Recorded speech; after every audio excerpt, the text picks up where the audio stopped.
I worked 40 years in New York State. I couldn't get a job here when I graduated from Bethune-Cookman College, so I did what a lot of blacks did.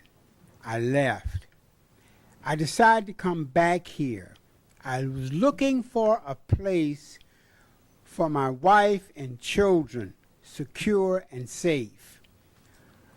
A real estate agent from RE/MAX contacted me, and I came down to look, and we decided upon a house. I decided upon a house. My wife did also, in the Stephen Foster neighborhood because it was right near the school.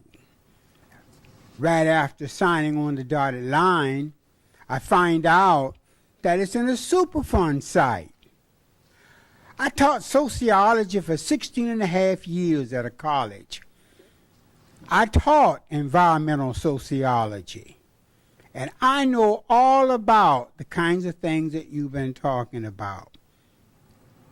None of you mentioned the fact that real estate agents aren't required to tell people that they're buying in a Superfund site. A neighbor right up the street, I go walking by his house every day. He just bought a brand new, beautiful house. Somebody broke the word to him. Did you know that this place is in a Superfund site? And he said no. And there are a lot of other people who are moving there, such as renters, African American renters, who are moving into a Superfund site. Put yourself in my place.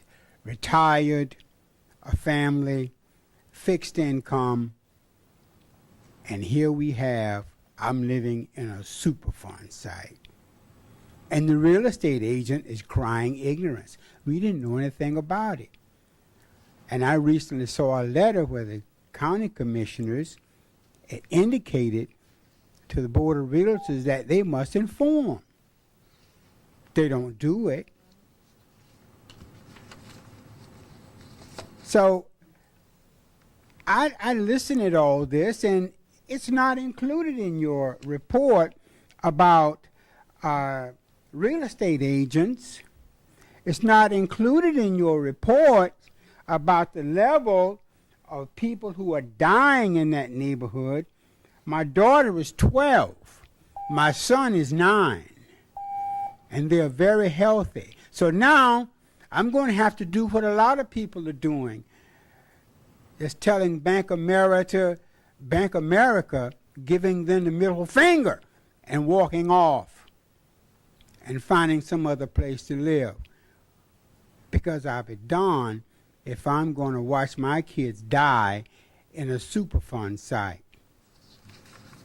And there are 2 schools. What about the schools? No one has mentioned about Stephen Foster School. Has any testing been done in that school? My son goes to school there. And there's a school there right there by Wards. Have anybody been testing in that school? Yes. I walk by that place every day, and you walk around where BMW is on Main Street, I have to hold my nose. I invite you to take a walk with me one day around the neighborhood so you can see. Sir, and nobody ever came to my house to talk to me about any of this. Comments. I never got a letter. One other thing, sir. I never got a letter from the health department about you were going to do research. When do taxpayers start getting information? Thank you for your comments, sir. Next. There's one other thing I want to say. You know, and I know this whole thing of accepting this thing by Beezers from EPA and agreeing to it, that Beezers is going to turn the dogs loose on EPA. And the dogs, you know who they are, the lobbyists from K Street. I'm 71 years old. Hell, I'll never live long enough for that place to be cleaned up. Because you know the lobbyists are going to keep pushing this thing back and pushing this thing back through money. And EPA can't do a darn thing about it. Sir, I need to ask you to conclude your comments. Thank you, sir.